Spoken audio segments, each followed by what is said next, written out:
우리 교재 5장의 생명 존중과 안락사에 대한 주제를 생각해 보려고 합니다. 먼저 우리는 연명치료 거부에 대한 두 가지 사례를 살펴보겠습니다. 첫 번째 사례는 1997년 보람의 병원 사건입니다. 준비된 영상을 보면서 연명치료 거부로 인해 발생했던 법적 문제를 눈여겨보시기 바랍니다. 1997년 소위 보람의 병원 사건이라고 불리는 사건이 발생하였습니다. 1997년 12월 4일 오후 술에 취해 화장실을 가다가 넘어진 김씨가 보람의 병원 응급실로 이송되었습니다. 그날 저녁부터 다음날 새벽까지 응급 뇌수술을 받은 김씨는 자발호흡이 완전하게 돌아오지 않아 인공호흡기를 부착하여 치료를 받고 있었는데요. 김씨의 부인은 의료진이 자신의 동의 없이 남편을 수술하였고 자신은 간병과 입원비를 감당할 능력이 없다며 퇴원을 요구하였습니다. 담당 전문의는 환자 상태가 악화될 수 있다고 보았지만 회복 가능성을 예측하는 의견도 있었습니다.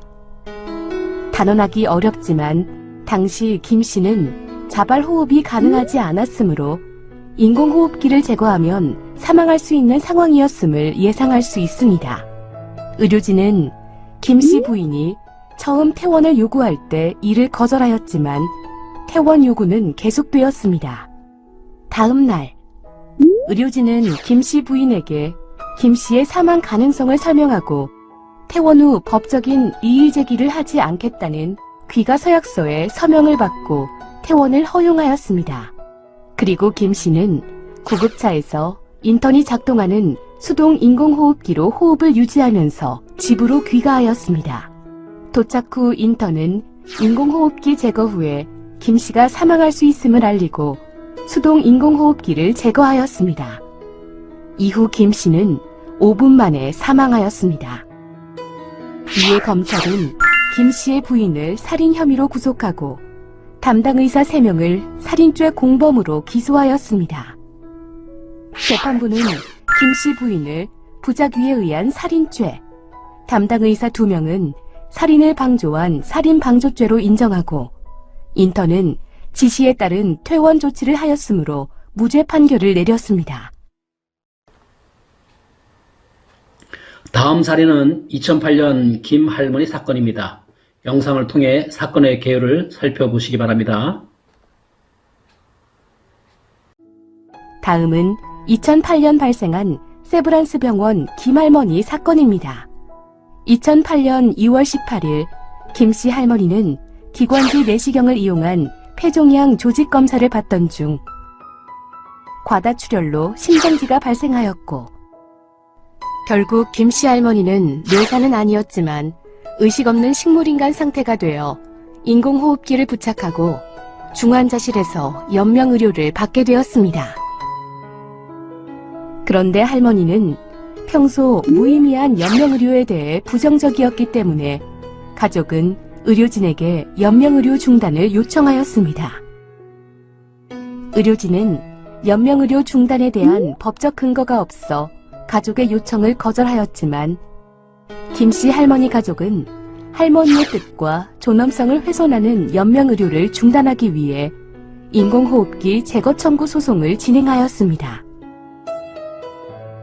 그리고 2009년 5월 21일 대법원은 김씨 할머니의 인공호흡기를 제거하라는 판결을 내렸습니다. 대법원은 환자가 자기 결정권을 행사하는 것으로 인정되고 회복이 불가능한 사망의 단계라면 연명의료를 중단할 수 있다고 보았습니다. 여러분이 판사라면 어떻게 판결을 하겠나요? 연명치료를 중단해야 할까요? 아니면 연장해야 할까요? 가족의 입장, 병원의 입장이 다를 것이고 환자의 입장도 다를 것이므로 진지하게 생각해 볼 필요가 있습니다. 결코 쉽지 않은 선택인 것 같습니다. 앞에서 보았듯이 두 사건은 우리 사회의 존엄사에 대한 논의를 불러일으킨 사건이 되었습니다. 존엄사란 연명치료를 거부할 수 있는 권리를 환자에게 부여하여 자연스러운 사망에 이르게 하는 조치를 의미합니다. 존엄사는 생명윤리에 있어서 많은 논란이 야기된 쟁점이었습니다. 미국과 캐나다를 비롯한 유럽의 몇몇 나라와 일본 등이 제한된 상황에서만 존엄사를 허용하고 있습니다. 우리나라는 논의 끝에 연명치료 중단 허용 관련 법률이 제정되었는데 2018년 이후 제한된 상황에 따라 인정하는 법률이 입법되어 시행되었습니다. 이 법에 의하면 환자가 스스로 연명치료 중단 의사를 문서에 남겼거나 가족 2인 이상이 환자가 연명치료 중단을 원했다는 것을 증명하면 의사 2인의 확인을 통해 연명치료 중단을 결정하도록 했습니다. 이 두 사건은 생명 존중과 그 책임에 대한 의식이 전환된 결정적인 사건이 되었습니다. 생명 존중 의식은 일반적으로 살인과 같은 범죄와 관련되어 다루어졌고, 의료적인 측면에서는 재난과 같은 사고와 관련하여 생명을 살리는 행위의 책임과 연관되어 다루어졌습니다. 그러나 이 사건은 생명 유지와 존중 책임, 그리고 환자의 존엄한 죽음을 맞이할 결정권에 대한 두 측면으로 그 의식이 확대되었습니다. 의사의 책임은 환자의 건강과 생명을 지키고 보호해야 한다는 세계의학협의회에서 1948년 채택된 제네바 선언에 기초합니다. 그러나 법원은 이러한 의사의 책임보다 자기 결정권이라는 환자의 인권을 중시한 사건으로 보고 이후 병원의 재정적 부담이라는 사후 책임까지 논의가 확대되면서 자기 결정권과 재정적 책임이 건강과 생명 유지라는 의사의 책임보다 우선한다는 법적 근거를 마련하게 되었습니다. 이번에는 안락사의 실태와 찬반론에 대해서 살펴보겠습니다. 존엄사를 향한 생명 유지 여부와 관련한 자기 결정권과 제네바 선언에서 언급하는 의사의 책임 사이에서 그 우선순위는 안락사 인정 여부의 핵심적 논점과 연결됩니다. 일반적으로 안락사는 적극적 안락사와 소극적 안락사로 나뉘어집니다. 적극적 안락사는 환자의 고통 중단을 위한 약물 투여 등의 적극적 처치를 의미합니다. 또한 적극적인 안락사의 선상에서 의사 조력 자살과 의사 조력 죽음으로 나뉘어집니다. 의사 조력 자살은 의사가 처방해준 약물을 스스로 투약하여 죽음에 이르게 하는 것이며, 의사 조력 죽음은 의사가 약물을 투여하여 죽음에 이르게 하는 것입니다.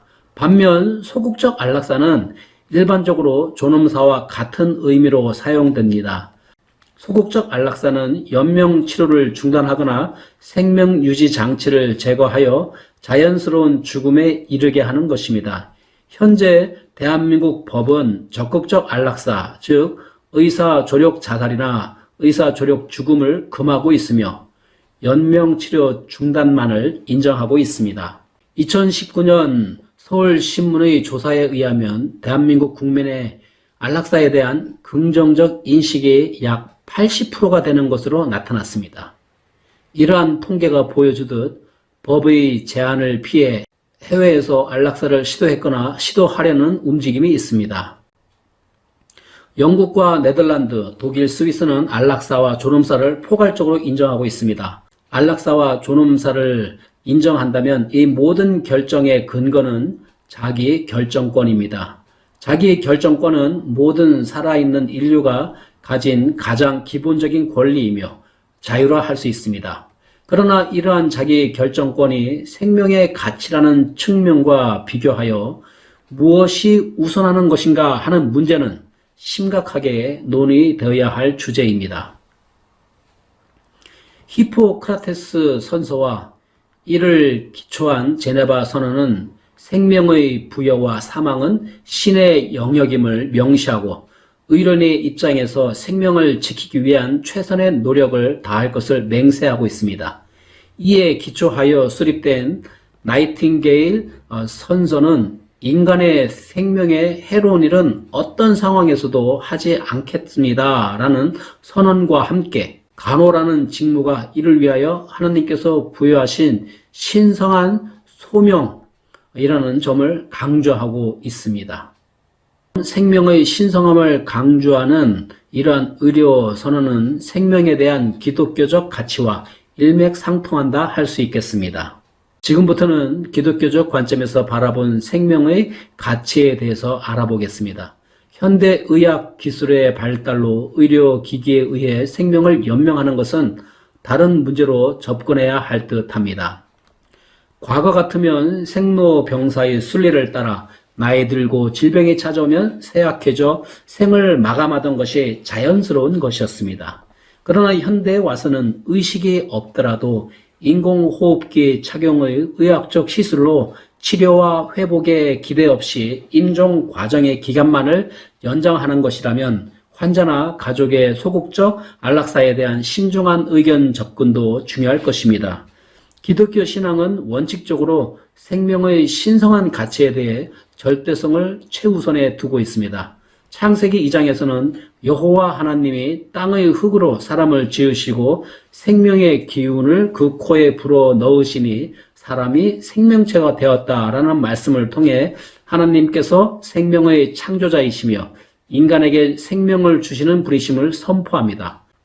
특히 인간은 하나님의 형상대로 지음받은 존재이기 때문에 인간의 생명 그 자체뿐만 아니라 그 삶에 대한 존중의식이 포함되어 있습니다. 극단적 선택에 의해 스스로 생을 마감하는 것은 타인을 살인하는 것과 다르게 생각하여 중범죄로 인식하지 않을 수 있습니다.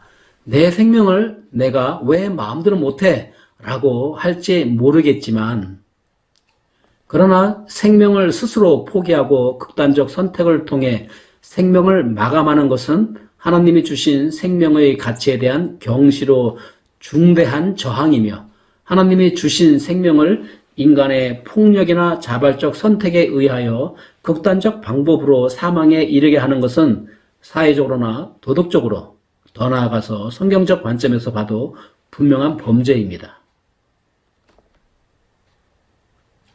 인간은 생명의 선택에 대한 권리를 가지고 있을까요? 만약 우리의 생명이 선택에 의해서 탄생하여 존재하게 됐다면 죽음도 선택할 수 있을 것입니다. 그러나 우리는 생명에 대해 전혀 선택할 권리가 없습니다. 비록 안락사가 고통과 죄책감을 경감할 수 있는 방법으로 선택하는 것이겠지만 자신이 아닌 의료인의 도움을 통해 생을 마감하는 것이기 때문에 극단적 선택에 의한 생의 마감이라는 본질적 결과는 같다 할 수 있습니다. 그러므로 기독교 신앙은 적극적 안락사에 대해 반대합니다. 생명의 주권은 하나님께 있습니다. 하나님은 인간에게 생명에 대한 주권을 허락하지 않으셨어요. 단지 인간은 생명을 유지할 수 있도록 최선을 다할 책임이 있습니다. 하나님은 인간에게 살인할 수 있는 권리를 허락하지 않으셨습니다. 생명은 살아있는 그 자체로 존재에 대한 가치가 있으며 신성한 것입니다. 성경은 사람의 생명은 천하의 어떤 물질적 가치와 유익보다 더욱 소중하다는 것을 분명히 하고 있습니다. 인간의 생명은 신성한 것이며 과학과 의료 발전에도 불구하고 아직도 예측을 벗어난 기적이 나타나는 신비의 영역입니다. 인간의 생명은 공리주의적 평가로 그 가치를 저울질할 수 없으며 과학적 의료적 수단으로 그 가능성을 재단할 수 없습니다. 이를 보여주는 많은 사건들이 세계 곳곳에서 심심치 않게 일어나고 있죠. 소극적 안락사를 허용하고 있는 미국에서는 2019년 1월 어느 60대 환자 스콧 마가 뉴스의 주인공이 되었습니다. 잠깐 뉴스 영상 보고 오시겠습니다.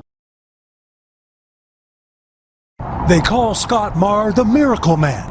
I was almost dead, and they didn't think I would survive at all. Because he wasn't supposed to be here in Omaha to ring in the new year. Marr was in a coma. Doctors believe the result of a stroke. He was completely unresponsive and he was intubated. The 61-year-old's breathing tube was removed. Funeral plans about to get underway. I'll never hear him say, "Hey, son," to me again, because he always said that on the phone. But the feisty father of four wasn't quite ready for the pearly gates. As his kids were saying their final goodbyes, I walked in and said, "Hi, Dad," and he just cracked a smile at me with his eyes still closed, and I didn't know what to do. I grabbed his hand and he kind of mumbled to me like, "Hey, sweetheart." turns out it wasn't a stroke, but a rare condition affecting brain function that can be reversed. Encephalopathy. It's wrong, right? Encephalopathy There you go. syndrome. Yes. That's what I had. Doctors say the brain swelling receded, and after weeks of therapy, he's back home, hoping to use his gift of extra time to help others. What would you call what happened to you? A miracle. Period. End of story. A story that now has an extra chapter. Kevin Tibbles, NBC News, Omaha. 한편 과학적, 의료적 진단의 불완전성을 보여주는 일들도 나타납니다. 2012년 덴마크의 10대 여성 까리나 멜키오르는 뇌사 판정을 받고 가족들의 동의하에 장기를 기증하기로 했습니다. 그러나 장기 적출을 위한 수술 바로 직전에 기적적으로 깨어났던 것이죠. 멜키오르는 이후 건강을 회복했습니다. 이후 의사들은 멜키오르와 그녀의 가족에게 여러 차례 사과의 뜻을 전했지만 멀쩡한 딸을 잡을 뻔한 부모의 화는 가라앉지 않았다고 전하고 있습니다. 이와 비슷한 사건을 담은 영상을 준비했는데 딸이 식물인간인 줄 알았는데 그러나 4년 후에 깨어나는 믿기 어려운 일이 벌어졌던 것이죠. 여기에다가 그 딸은 지난 4년 동안 있었던 믿기 힘든 말을 하더라는 것이죠. 잠시 영상 보고 오시겠습니다.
뇌사 판정의 불안정성이 여전히 존재하고 있다는 면을 보여주고 있습니다. 또한 이는 인간의 생명의 가치와 보존의 측면에서 과학적, 의료적 진단의 신중성과 그 책임의 무게를 교훈하고 있습니다. 1968년 세계의사총회는 시드니 선언을 통해 뇌사를 인정했고 이후 대부분의 국가들이 뇌사를 사망으로 인정했습니다. 그럼에도 불구하고 뇌사 판정의 불안정성과 이로 인한 장기 기증과 관련된 윤리적 문제들은 여전히 우리 시대가 안고 있는 해결해야 할 과제입니다. 2014년 국회의원 김재훈 의원은 국내 불법 장기 매매의 한 방법으로 거짓 뇌사 판정을 언급하기도 했습니다. 뇌사 판정과 이를 통한 장기 기증은 많은 환자들에게 삶의 기회를 제공할 수 있다는 면에서 매우 긍정적이며 국내에서도 1988년 이후 장기 기증은 새로운 생명을 살리는 사회적 기여로 권장되고 홍보되고 있습니다. 그러나 뇌사 판정의 윤리적 책임의식은 계속해서 도전을 받고 있습니다. 인류는 질병뿐만 아니라 죽음을 방지하고 예방하는 차원에서 과학적으로나 의학적으로 많은 발전을 거듭해 왔습니다. 그래서 지금 우리는 그 혜택을 다양한 영역에서 누리고 있죠. 그러나 생명의 생존과 삶의 가능성에 대해서는 과학과 의학이 발전해서도 한계가 여전히 있다는 점을 인정해야 합니다. 언제 어디서나 과학과 의학적 확신에도 기적은 존재할 수 있고 그 기적을 통해 생활한 우리가 얼마나 가치 있는 삶을 살 수 있는가는 누구도 예측할 수 없기 때문입니다. 그러기에 우리는 한 명 한 명의 생명에 대한 존중의식과 더 나아가 그 중요성을 포기할 수 없으며 생명은 하나님이 허락하신 인간에 대한 가장 큰 축복이고 기회이며 기쁨입니다. 그러나 동시에 우리는 쉽게 다른 이들의 삶을 평가하고 폄하하거나 정죄하지 않도록 늘 신중해야 합니다. 살아있는 생명을 존중하고 지키기 위한 우리의 노력을 멈출 수 없으며 동시에 고통당하는 이들에 대한 애통하는 마음을 갖고 위로하는 일도 멈출 수 없습니다. 이 모두는 하나님이 허락하신 생명과 삶에 대한 우리의 무거운 책임이기 때문입니다.